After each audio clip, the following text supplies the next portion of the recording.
पिछले कुछ दिनों से मामला और ज्यादा गंभीर होता जा रहा है। हम आपको दिखाई रहे हैं कि वहां पर जैसे युद्धपोत पहुंचा तो बार बार कयास लगाया जा रहा है कि अमेरिका ने ईरान को घेरा, लेकिन मैं बार बार कह रहा हूं कि अमेरिका ने ईरान को घेरा नहीं है, बल्कि अमेरिका अपनी साख बचाने के लिए उस डील के जरिए बाहर निकलने की कोशिश कर रहा है, बल्कि ईरान इसको कामयाब नहीं होने दे रहा। ईरान जानता है कि अगर डील ये हो जाती है इस तरीके से, इस तनाव के बीच में, तो अमेरिका इसका फायदा उठाएगा और दुनिया भर में कहेगा कि ईरान ने घुटने टेके, जबकि ईरान चाहता है कि सब कुछ हटाइए, उसके बाद आराम से बैठकर बातचीत हो। अब इन सब के बीच एक बड़े भरोसेमंद देश ने अमेरिका का साथ छोड़ दिया। उसने कहा आपको किसी भी जगह और कहीं जरूरत हो तो हमें याद करिएगा, लेकिन ईरान पर हमले के लिए हम अपने बेस का इस्तेमाल आपको नहीं करने देंगे। और ये कोई मिडिल ईस्ट का कोई मुस्लिम देश नहीं है, बल्कि वो देश है जो लंबे वक्त से अमेरिका के साथ खड़ा, अमेरिका के हर काम में उसका साथ देता है, लेकिन ईरान पर हमले के लिए बेचैन, इजराइल के मंसूबे को पूरा होने के खिलाफ वो देश अमेरिका के खिलाफ खड़ा हो गया। कौन सा वो देश है मैं आपको दिखाऊंगा। और ईरान का खुलकर समर्थन कर दिया।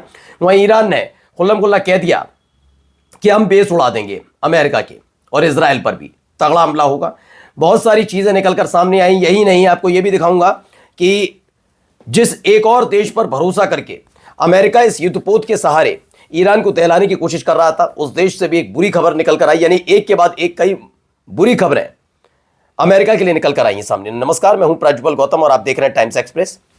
आप सबको पता होगा, पहले मैं घटनाक्रम आपको बता दूं घटनाक्रम क्या था। एक घटनाक्रम तकरीबन 1.5 साल पहले घटा था। हुआ यह था कि गजा और इजराइल के बीच संघर्ष चल रहा था। गजा पर चल रहे हमले और नरसंहार के बीच हूती लड़ाकों ने मोर्चा खोला था। उन्होंने रेड सी को ब्लॉक किया था, याद होगा आपको सब, है ना। रेड सी को ब्लॉक करके उसने पहले इजराइल के एक जहाज पर कब्जा किया, फिर 2 जहाज डुबाए और कई और जहाजों पर ऐसे अटैक हुआ था। अमेरिका बेचैन हुआ क्योंकि उसकी दादागिरी ऊपर से इजराइल को वो सपोर्ट कर रहा था, तो ये बर्दाश्त नहीं कर पाया। वो जानता था कि अगर रेड सी में अकेले अपने दम पर उतरा तो उसका युद्धपोत खतरे में पड़ सकता है। ऐसे में उसने ब्रिटेन से कहा था कि ज्वाइंट ऑपरेशन करते हैं और यमन पर हमला करते हैं। ब्रिटेन तब वो मान गया था, उसको मालूम था यमन है ही क्या। वो रेड सी में जाते हैं, ब्रिटेन और अमेरिका दोनों का युद्धपोत जाता है और हमला करता है। सना पर बहुत भारी हमला हुआ था, लेकिन 2 घंटे बाद एक वीडियो सामने आती है जो हूती लड़ाकों की तरफ से जारी की गई। उन्होंने कहा कि अमेरिका और ब्रिटेन दोनों का हमला और दावा दोनों झूठा है, हमारे हथियार बर्बाद नहीं हुए। और नमूना देखना चाहते हो तो उल्टा हूती लड़ाकों ने जब रेड सी में युद्धपोतों पर हमला किया तो पहले ब्रिटेन का युद्धपोत भागा था, फिर उसके बाद अमेरिका का युद्धपोत भाग गया था। अब वही हालात फिर से बनते नजर आए। दरअसल उस समय हूती लड़ाकों से ही ब्रिटेन नहीं लड़ पाया था या उनका युद्धपोत नहीं लड़ पाया। ऐसे में ईरान, जिसको लेकर दावा है कि वो हूती, हमास और हिजबुल्लाह को सपोर्ट करता है, तो ईरान से कैसे लड़ ले। पहले से ही अमेरिका के मिलिट्री बेस निशाने पर है ईरान के हमले के आशंका के मद्देनजर। ऐसे में ब्रिटेन चाहता है कि वो अपने बेस या अपने सैनिकों को दांव पर नहीं लगा सकता। इसीलिए खबर है ईरान पर हमले के लिए RAF बेस के इस्तेमाल पर ब्रिटेन ने रोक लगा दी है। द टाइम्स की रिपोर्ट के मुताबिक ब्रिटेन ने अमेरिका को ईरान पर संभावित सैन्य कार्रवाई के लिए अपने RAF यानी रॉयल एयरफोर्स ठिकानों के इस्तेमाल की अनुमति नहीं दी है। सूत्रों के मुताबिक लंदन को आशंका है कि ऐसी कार्रवाई अंतर्राष्ट्रीय कानून का उल्लंघन मानी जा सकती है, जिससे ब्रिटेन कानूनी और कूटनीतिक जोखिम में आ सकता है। मैंने जो आपको बताया वही याद रखिएगा। क्यों? क्योंकि यमन पर भी जब आपने हमला किया था तो वो भी अंतर्राष्ट्रीय कानून का उल्लंघन था। अगर ब्रिटेन को इतनी ही चिंता है तो दरअसल ब्रिटेन को इस बात की चिंता नहीं है कि अंतर्राष्ट्रीय कानून का मसला है या नहीं। इस जो अंतर्राष्ट्रीय कानून बना रखे हैं ना, उसका कितना पालन अमेरिका करता है। वेनेजुएला में घुसकर कर रहा हो, कोई कानून नहीं। उसको पता है कि ये वो हूती लड़ाकों से हम जीत नहीं पाए, और हूती लड़ाकों को सपोर्ट करने वाला उस ईरान से कैसे लड़ेंगे।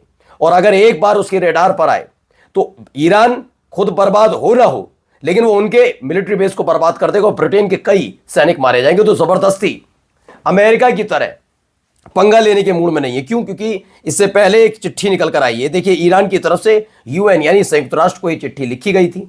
ये चिट्ठी ईरान की तरफ से संयुक्त राष्ट्र को, खासतौर पर अमेरिका की तरफ से ईरान पर संभावित हमले के मद्देनजर लिखी गई।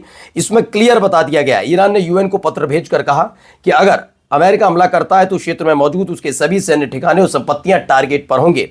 तेहरान ने सुरक्षा परिषद से अपील की कि वह हालात बिगड़ने से पहले हस्तक्षेप करे। ईरान ने यह भी चेतावनी दी कि किसी भी हमले के अप्रत्याशित और अनियंत्रित परिणामों की पूरी जिम्मेदारी अमेरिका पर होगी, उनका कोई लेना देना नहीं। यानी इजराइल के बाद अमेरिका के खुद के मिलिट्री बेस टारगेट पर हैं, यह बात क्लियर है। ऐसे में ब्रिटेन नहीं चाहेगा कि जिस मजबूती के साथ धीरे धीरे करके उसने कई देशों में अपने सैनिकों को उतारा है वो उन पर भारी पड़ जाए, इसीलिए उसने तौबा तौबा कर ली है। अब एक और वीडियो निकल कर आई, पहले वो वीडियो देख लीजिए। वीडियो ने क्यों टेंशन में डाला है अमेरिका को, जरा देखिए वीडियो।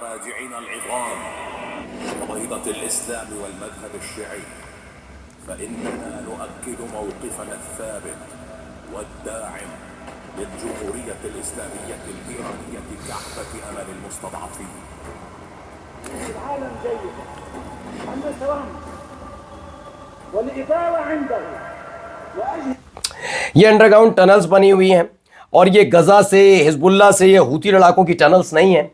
ये टनल जो है ये दरअसल उस देश में बनी है जिस देश में खास तौर पर सीरिया से लाए गए आईएसआईएस के लड़ाके हाल ही में खबर थी।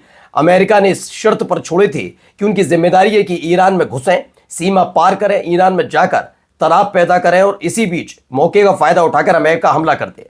लेकिन आईएसआईएस के लड़ाके जाते कुछ कर पाते उससे पहले ही इराकी रेजिस्टेंट फोर्स ने बड़ा ऐलान कर दिया। यह ऐलान किया है इराकी रेजिस्टेंट फोर्स के military version guardians of blood ने सैन्य वीडियो जारी कर कहा है कि आगामी टकराव में ईरान अकेला नहीं होगा।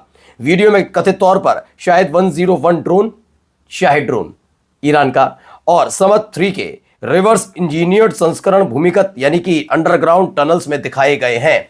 यह एक बड़ी परेशानी अमेरिका के लिए खड़ी हुई है। सीरिया पहले से ही के हालात में है।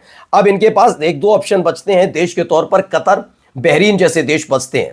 लेकिन क्या वो इतना बड़ा रिस्क उठाने के लिए तैयार है, ये तो आने वाला वक्त बताएगा। फिलहाल जो तस्वीर निकल कर आई वो तस्वीर निकल कर आई ईरान के एक और पड़ोसी देश के तौर पर, यानी मिडिल ईस्ट का एक मुस्लिम देश। वहां क्या हो रहा है, क्योंकि दावे लगातार है।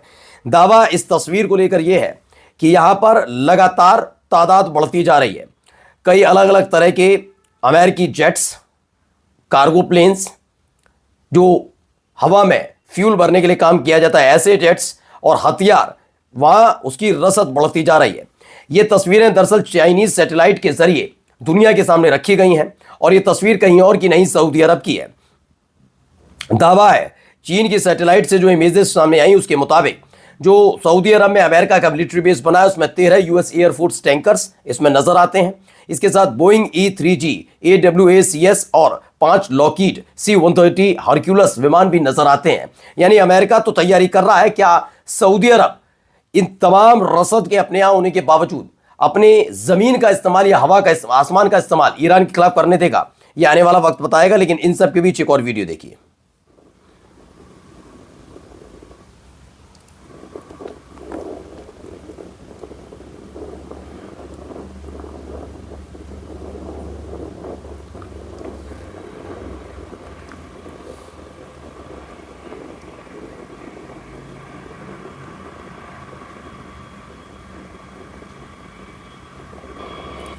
तो अमेरिका ने परमाणु क्षमता वाले B-52 स्ट्रेटोफोर्ट्रेस बम वर्षक विमानों को कतर के अल उदीद एयरबेस में तैनात किया, जो अमेरिकी सेंट्रल का कमांड का विशाल फॉरवर्ड मुख्यालय है और ईरान की पहुंच से महज कुछ किलोमीटर की दूरी पर है। मैंने कहा ना, कतर है, बहरीन है, ये देश एक तरीके से सिर्फ एक स्ट्रेट ऑफ हॉर्मुज का अंतर है इनके पास, बस स्ट्रेट ऑफ हॉर्मुज बीच में जाती है।